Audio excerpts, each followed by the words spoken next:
Le Seigneur soit avec vous. Et avec votre esprit. Évangile de Jésus-Christ selon saint Matthieu. Gloire à toi, Seigneur.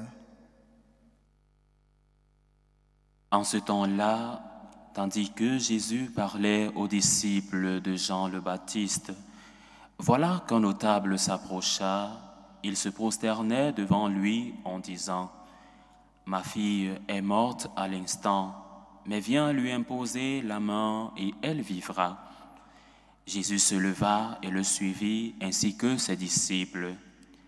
Et voici qu'une femme souffrant d'hémorragie depuis 12 ans s'approcha par derrière et toucha la frange de son vêtement, car elle se disait en elle-même : « Si je parviens seulement à toucher son vêtement, je serai sauvée. » Jésus se retourna et, la voyant, lui dit : « Confiance, ma fille, ta foi t'a sauvée. » Et à l'heure même, la femme fut guérie.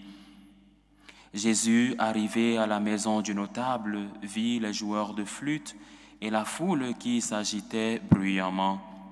Il dit alors : « Retirez-vous, la jeune fille n'est pas morte, elle dort. » Mais on se moquait de lui.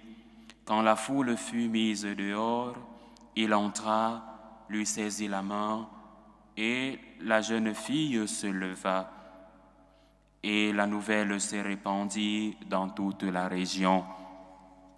Acclamons la parole de Dieu. Louange à toi, Seigneur Jésus.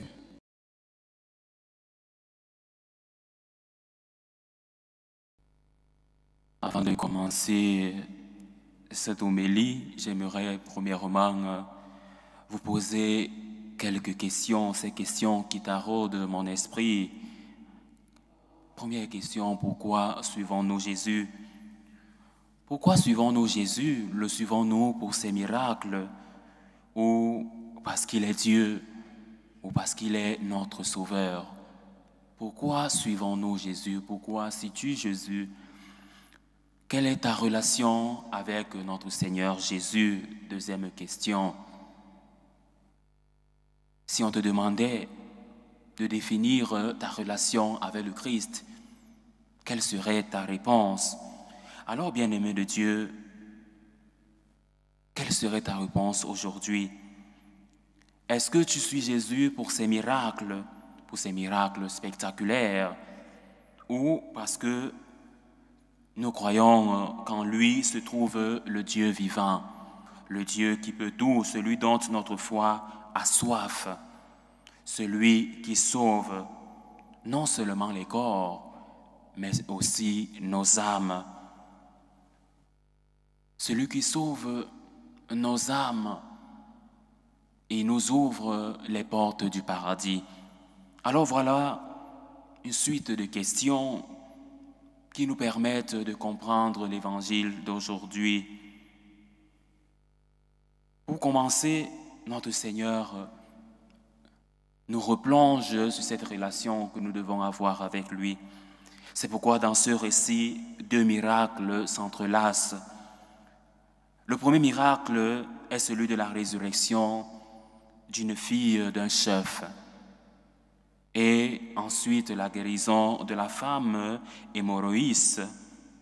2 histoires, mais un seul enseignement.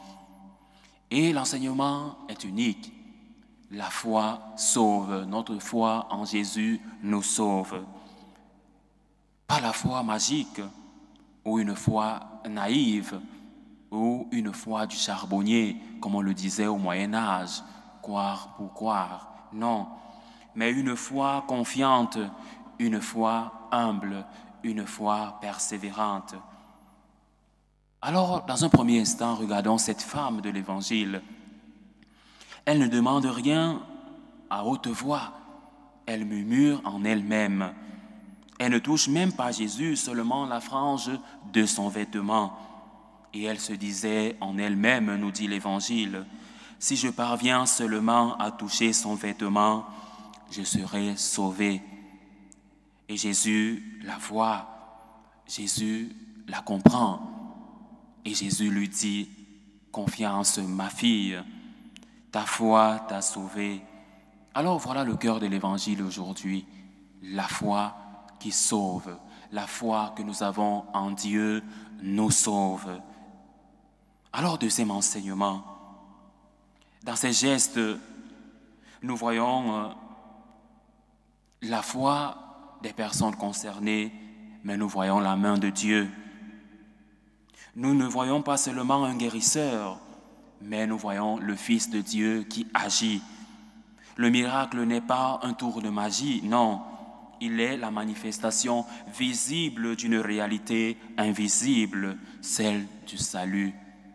Le miracle est une réalité palpable qui nous montre que le salut est tout proche pour nous. Alors chaque fois que nous demandons à Dieu un miracle, nous devons avoir en esprit que le miracle que nous demandons doit nous ouvrir les portes au royaume éternel, au royaume de Dieu, à un salut ici proche, mais aussi à un salut eschatologique ouvert aux fins dernières. Alors, Jésus ne guérit pas pour impressionner, mais pour relever, pour signifier l'objet même de sa mission.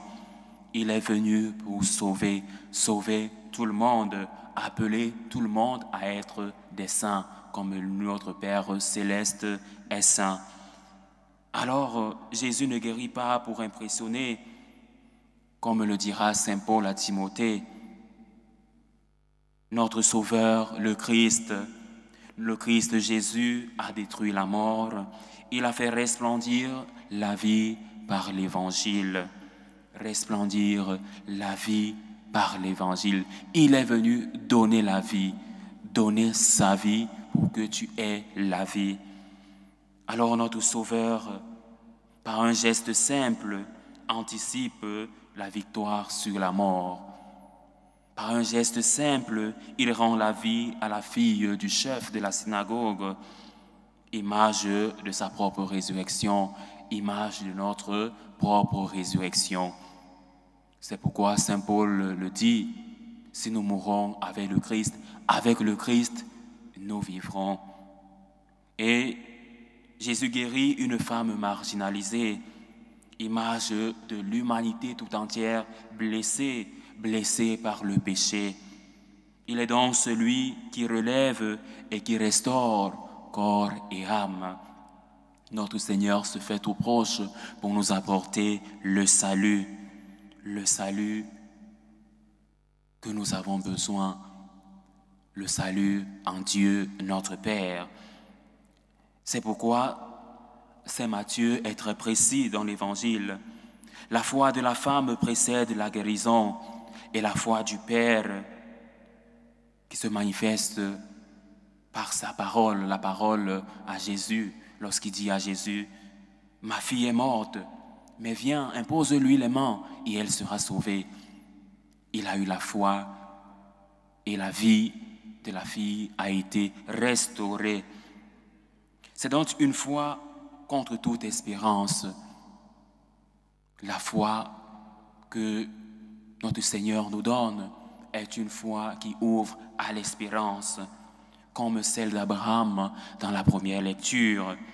Elle rejoint aussi ce songe, le songe de Jacob.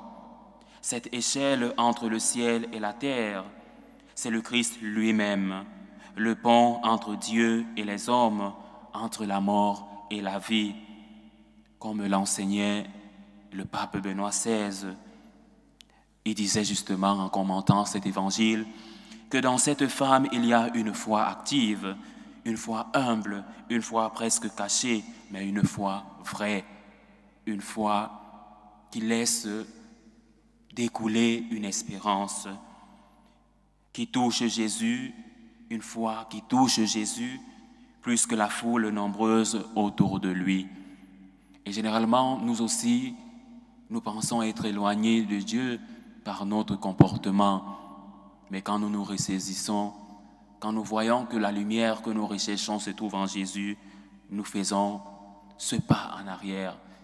Nous venons vers le Christ lui dire « J'ai péché contre toi et contre le ciel. J'ai péché contre les hommes aussi. Seigneur, pardonne-moi. » Alors c'est un appel moral, un appel spirituel, la foi et surtout la gratitude. Quelle leçon pour notre vie spirituelle! Il ne suffit pas d'être près de Jésus physiquement comme la foule. Il faut toucher son cœur par la foi. Quand nous prions, nous devons toucher le cœur de Jésus par notre propre foi. Et quand la grâce est donnée, elle appelle à une réponse de gratitude, comme la louange du psaume de ce jour. Mon Dieu, dont je suis sûr, c'est lui qui te délivre. Sous ses ailes, tu trouveras un refuge. Alors la femme guérie et les parents de la jeune fille ne peuvent pas reconnaître la fidélité du Seigneur. Et nous sommes donc appelés à les imiter. Sommes-nous reconnaissants aujourd'hui? Est-ce que nous rendons grâce à Dieu quand il réalise pour nous des miracles, des signes visibles du salut? Savons-nous rendre grâce pour ce que Dieu a fait, pour ce que Dieu fait même dans l'invisible de notre vie? Est-ce que nous rendons grâce à Dieu pour la vie donnée au quotidien? Alors, bien-aimés de Dieu, Jésus nous rappelle aujourd'hui que la foi n'a pas besoin d'effets spéciaux. Non, la foi a besoin de gestes simples. Elle demande seulement la confiance. Elle demande l'abandon. Elle demande la persévérance. Alors ne cherchons pas les miracles.